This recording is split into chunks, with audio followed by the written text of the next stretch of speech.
और डीडवाना शहर में सीवरेज का गंदा पानी सड़कों पर बह रहा है।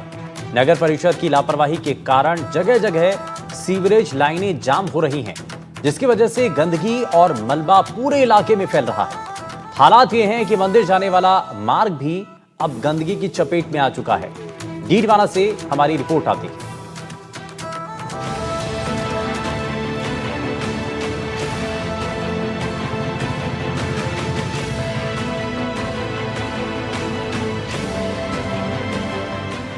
तस्वीरों में आपको जो सड़क नजर आ रही है वो डीडवाना की सालासर रोड है, जो शहर की प्रमुख सड़क है। यहाँ दिन भर यातायात का भारी दबाव बना रहता है, लेकिन इस सड़क पर मौजूद सीवरेज लाइन और मैन हॉल की नियमित सफाई न होने के कारण आए दिन सीवरेज लाइन जाम हो रही है। इसकी वजह से गंदगी, मलबा और गंदा पानी रिसाव होकर सड़क पर बह रहा है। इसकी वजह से पूरे क्षेत्र में बदबू और दुर्गंध फैल गई है, जिससे स्थानीय निवासियों का बुरा हाल हो गया है। वहीं सड़क से गुजरने वाले राहगीरों का यहां से निकलना दुश्वार हो गया है, लेकिन नगर परिषद प्रशासन और सीवरेज एजेंसी द्वारा समस्या के समाधान की तरफ कोई ध्यान नहीं दिया जा रहा। डीडवाना में सीवरेज प्रबंधन की लापरवाही के कारण आए दिन सीवरेज के मेन होल जाम हो रहे हैं और उनसे गंदगी और मलबा बाहर सड़कों पर बह रहा है, जिसकी वजह से उड़ती दुर्गंध और बदबू से आम जन का जीना मुहाल हो गया है। आए दिन शहर के अलग अलग हिस्सों में सीवरेज मेन होल जाम होने और उनसे मलबा और गंदा पानी निकलने की समस्याएं सामने आती है, लेकिन इसके बावजूद पुख्ता कार्रवाई नहीं होने के कारण रोज इस तरह के हालातों से शहरवासी जूझ रहे हैं। ऐसे ही हालात से पिछले एक साल से जोगामंडी क्षेत्र के लोग भी जूझ रहे हैं। जोगामंडी क्षेत्र सालासर रोड पर स्थित है, जो शहर की सबसे प्रमुख सड़क है। इसके बावजूद इस सड़क पर रोजाना सीवरेज के मेन होल जाम हो रहे हैं। आपको तस्वीरों के जरिए नजारा दिखाना चाहूंगा। आप देख सकते हैं सीवरेज का ये मेन होल है जो किस तरह से जाम है और इससे गंदगी और गंदा पानी बाहर सड़क पर बह रहा है। आप देख सकते हैं कि किस तरह से लोग इससे परेशान हो रहे हैं और उन्हें लोगों को भारी दिक्कतों का सामना करना पड़ रहा है।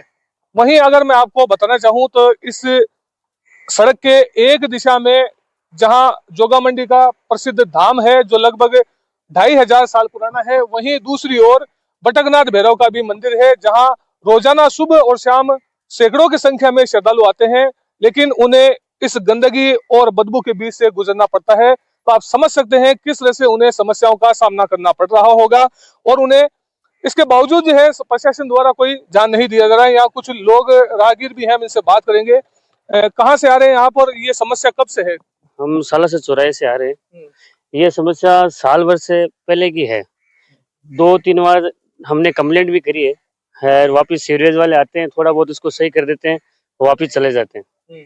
मंगनीराम जी, समस्या कब से है, दिक्कत कब से है? ये 1 साल से ज्यादा हो रहा है साहब। रोज इसको सीवरेज के बारे में कई दफा हमने बोल दिया, पर कोई सुनाई नहीं हो रही है हमारी। यहाँ पास में जोगामंडी का धाम है और बटकनाथ भैरव का मंदिर है, लोग श्रद्धालु आते हैं। हो रही है, रोज जोगामंडी आते हैं तो रोज परेशानी होती है हमारे को। और गंदगी देखो, बदबू मार रही है, लेकिन कोई सुनाई नहीं हो रही है। इसी सड़क पर मौजूद है प्राचीन जोगामंडी धाम और बटकनाथ भैरव का मंदिर। इन दोनों मंदिरों में हर रोज सैकड़ों की संख्या में भक्त आते रहते हैं, लेकिन दोनों मंदिरों के ठीक सामने सीवर के मैनहोल के चैम्बर जाम हो रखे हैं, जिससे गंदगी और मलबा मैनहोल के जरिए बाहर सड़क पर बह रहा है, जिसकी वजह से पूरे क्षेत्र में दुर्गंध फैल गई है। यहाँ पर स्थानीय निवासियों का बुरा हाल हो गया है। वहीं सड़क से गुजरने वाले राहगीरों का यहाँ से निकलना तक दुश्वार हो गया है। इसके अलावा मंदिर आने जाने वाले भक्तों को सीवरेज के गंदे पानी के बीच से होकर गुजरना पड़ रहा है। लोगों का कहना है कि ये समस्या 1 साल से बढ़ती जा रही है और इसे लेकर नगर परिषद को अनेकों बार बताया गया है, लेकिन अब तक कोई ठोस समाधान नहीं किया गया है। ये डीडवाना का एक प्रमुख धार्मिक स्थल है, जिसके सामने आप देख सकते हैं किस तरह से गंदा पानी और कीचड़ सीवरेज के मेन होल से निकल करके सड़क पर बह रहा है। आप खुद सोच सकते हैं कि किस तरह से मंदिर में जो श्रद्धालु आते हैं वो किस तरह से इस पानी के बीच से गुजरने को मजबूर होते हैं। वहीं अगर दूसरी तरफ का आपको नजारा दिखाऊं तो जोगामंडी धाम डीडवाना का एक प्राचीन मंदिर है जो लगभग 2500 साल पुराना है। दोनों ही मंदिर आमने सामने है, लेकिन इसके बावजूद सीवरेज का जो गंदा पानी है इस सड़क पर बहता है, जिसकी वजह से यहाँ आने वाले श्रद्धालुओं को भारी दिक्कतों का सामना करना पड़ता है। यहाँ आने वाले श्रद्धालु और लोग कई बार नगर परिषद और प्रशासन से मांग कर चुके हैं कि सीवरेज की समस्या का स्थायी रूप से समाधान किया जाए, लेकिन अब तक कोई समाधान नहीं हुआ है। यहाँ लोग और श्रद्धालु मौजूद हैं, हम इनसे बात करते हैं किस तरह की समस्याओं का सामना आप लोगों को करना पड़ता है। देखो, ये जोगा मंडी काफी पुराना मठ है और सामने बटकनाथ भैरू का मंदिर है, जहाँ पे देश विदेश से हजारों लाखों श्रद्धालु आते हैं और बहुत साधु संत आते हैं। श्रद्धालुओं को बहुत समस्या हो रही है। सीवरेज का गंदा पानी काफी दिनों से यहाँ पे बड़ी समस्या बन रहा है और शासन इस पे नगर पालिका नगर परिषद है जो ध्यान नहीं दे पा रही है। काफी दिनों से ये चल रहा है और हम लोग बहुत परेशान है। यहाँ पे आने वाले श्रद्धालु भी बहुत परेशान हो रहे हैं। इसके बारे में नगर पालिका को ध्यान देना चाहिए। बिल्कुल, नगर परिषद को इस समस्या की ओर ध्यान देना चाहिए। आपका क्या नाम है? कितने समय से समस्या है? मतलब ये कई दिनों से है और हम दोनों टाइम आते हैं और वो बड़े परेशान हैं इससे। वो बहुत दिक्कत है। प्रशासन सुनवाई क्यों नहीं कर रहा है? वो तो प्रशासन को पता हुआ कि हम रोज कहते हैं हर आदमी को कि यार कैसे निकले, कोई तो साधन होना चाहिए ना। जोगा मंडी और बटकनाथ भैरव मंदिर दोनों एक प्रमुख धार्मिक स्थल है, जहां सुबह और शाम के समय लोग आते हैं, दर्शन करने के लिए आते हैं। किस तरह की दिक्कतें श्रद्धालुओं को उठानी पड़ती है? सर जी, एक तो ये सीवरेज का गंदा पानी है, फिर इतना बदबूदार यहाँ का माहौल बन रखा है। हर श्रद्धालु यहाँ आता है और काफी परेशान होता है। इसको लेकर महाराज जी से भी एक दो बार श्रद्धालु रूबरू हो चुके हैं। प्रशासन में एक दो बार हमने लिखित में भी शिकायत दी है, लेकिन नगर परिषद इसकी ओर ध्यान ही नहीं दे रहा है। और ये सिर्फ सीवरेज के पानी की समस्या तो जो है ही है, बाकी पूरा जो ये रोड है इसके ऊपर भी आप देखो कितनी गंदगी और कचरा यहाँ पर पड़ा रहता है। कई प्रकार के होटल वाले हैं, ये भी यहाँ पर कचरा डालते हैं। कई बार यहाँ मोटरसाइकिल वगैरह वो भी फिसल के मतलब गिर जाते हैं और गंदा पानी में धोने के लिए यहाँ कहाँ पानी मिलेगा, उसको भी ऐसे ही जाना पड़ता है। इसलिए बहुत परेशानी है और प्रशासन को ध्यान देना चाहिए। नगर पालिका विशेष कर यहाँ सीवरेज रुका हुआ है, इससे बदबूदार पानी आ रहा है बाहर और बहुत गंदा पानी है और श्रद्धालुओं को तो होता ही होता है, राहगीरों को भी बहुत ज्यादा होता है। समाधान नहीं हो रहा है, इसकी वजह से श्रद्धालुओं और आम लोगों को और स्थानीय निवासियों को भी दिक्कतें हो रही है। अगर नगर परिषद अब भी समाधान नहीं करती तो स्थानीय निवासी और आप भक्त लोग जो है वो अब क्या कदम उठाएंगे?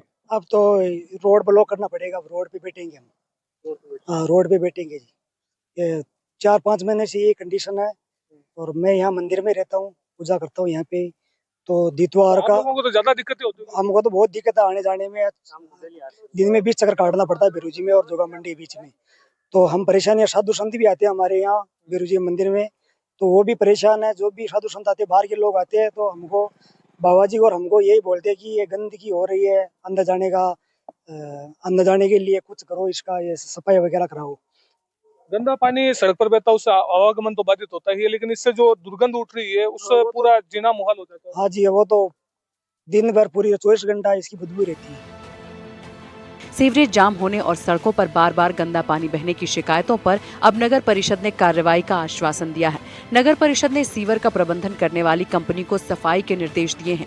हालांकि नगर परिषद का कहना है कि इस बार अधिक बारिश होने के कारण सीवर लाइनों पर दबाव बढ़ गया है। इसकी वजह से सीवर लाइन जाम हो रही है। इसके लिए आउटलेट पानी के निस्तारण की योजना बनाई जा रही है ताकि समस्या का जल्द समाधान हो सके। बारिश के दिनों में जो सीवर का पानी आता है वो वहाँ पे मेला मैदान में इकट्ठा होता है और ये एक कंपनी को इसका मेंटेनेंस का दे रखा है, जो तोशिबा कंपनी है उसको इसका सीवर का मेंटेनेंस का और एसटीपी का दे रखा है लाहौटी कंस्ट्रक्शन को। चूँकि अभी मेला मैदान में पानी की आवक वो ज़्यादा हो गई है ये बारिश के कारण, इसलिए कई जगह वो सीवर के जो चैम्बर है वो अपने ओवरफ्लो हो जाते हैं।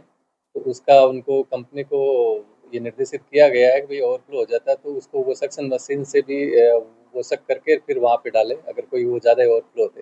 इसके स्थायी समाधान के लिए हमने श्रीमान जिला कलेक्टर महोदय और एसडीओ साहब से ये निवेदन किया है कि हमारे को इससे लगभग 7-8 किलोमीटर दूर एक वो ज़मीन आवंटन के लिए लेटर दिया है और फिर वहाँ के किसानों से हमने लगभग 2-2,500 किसानों के साथ में अपना MOU किया है। तो इस समस्या का ये परमानेंट वो सोल्यूशन होगा। Bureau report, NDTV Rajasthan.